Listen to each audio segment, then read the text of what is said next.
Hi everyone, my name is Teresa, and for this cultural artifact assignment, I will be presenting on the most iconic fashion style from Vietnam. Known in English as a traditional Vietnamese dress, this garment is called an áo dài in Vietnamese. I chose this artifact because there are so many designs, alterations, and styles one can choose for their áo dài.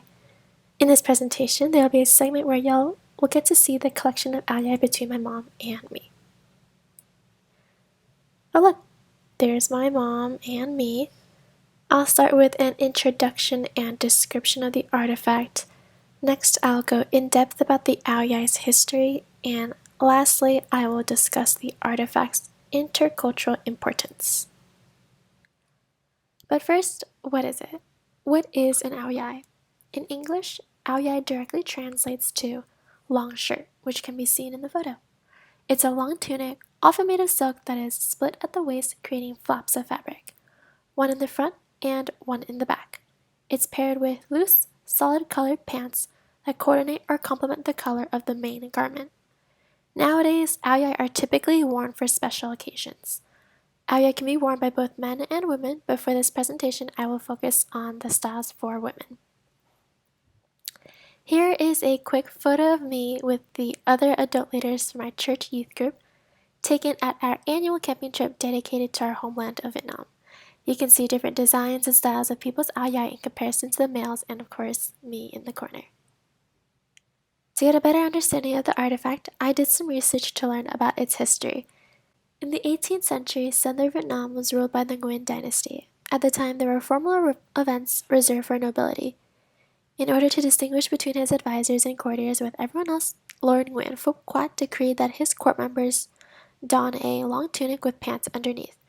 This garment, known as the áo dài, mandated, was inspired by the Cham, who were indigenous to the area of central Vietnam, which was recently taken over by the Vietnamese. This served as a way to win their respect at the time. Originally, the áo dài was loose, baggy, and overall plain, lasting through the 19th century. Vietnam was under French colonization in the 20th century. As a result, Vietnamese artists trained in France and one individual, Nguyen Cat Thương, also known as Lemire, returned to Vietnam with fresh ideas for a new áo dài design. Combining Western influences with the traditional Vietnamese style, Lemire created an áo dài with this sleeker style that was more form-fitting and tailored to the woman's body. Later in the 20th century, the Vietnam War took place, dividing North and South Vietnam. During this time, the political differences included controversy around the áo dài sensuality and lack of conservatism, causing a decline in the áo dài fashion. However, in 1995, Tokyo held the Miss International pageant where Trung Quyên Mai won Best National Costume, bringing Vietnam's áo dài fashion back into the game. From then on, the áo dài became internationally known and iconic to Vietnam. More pageants are being held, like the popular Miss Vietnam of Southern California held at the OC Fair every Lunar New Year.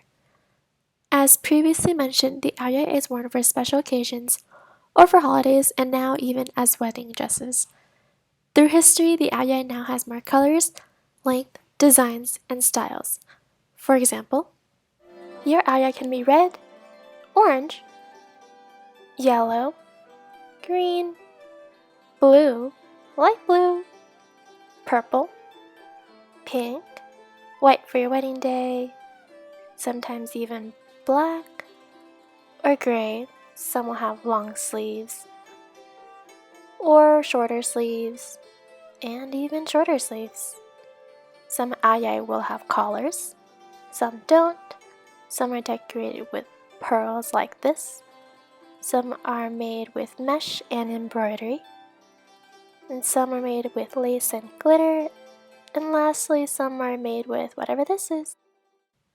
The áo dài possesses cultural significance for the country of Vietnam. Exhibiting harmony through its complementing of colors, the artifact as a result presents the graciousness of their persona and the modesty of the culture. The áo dài cultural development has revealed the beauty of Vietnamese women, which can be deeply appreciated in today's society. Lastly, adaptability.